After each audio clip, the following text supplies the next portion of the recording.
menyeronokkan Tun ingin menjatuhkan kerajaan ini. Tidak Tun, sampai kiamat. Wallahi, sekiranya Perikatan Nasional dapat tumbang kerajaan Duli Maha Mulia Tuanku Agung, saya buang kelakian saya. Allah itu maha besar.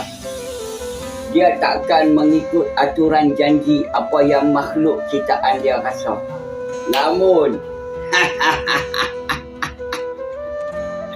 lepas PRU 16 nanti kan, bila Anwar Ibrahim tumbang, Abang Roy nak panggil Datuk Krat Konek.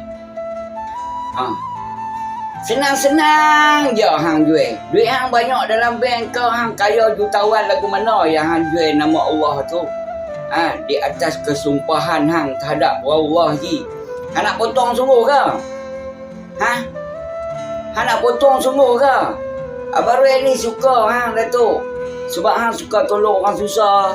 Kan, hang kongsikan sebagian rezeki hang. Berbeza politik bagi Abang Roy biasa. Sampai wallahi nak kat connect ni apa cerita. Besar sangat dah. Tersaduk besar mana kita sampai masa sampai kat lubang orang tolong korek tanam uruskan kita ke. Kan? Jangan duk bimbang. Soal rakyat kehendaki kerajaan yang lagu mana, itu pilihan rakyat.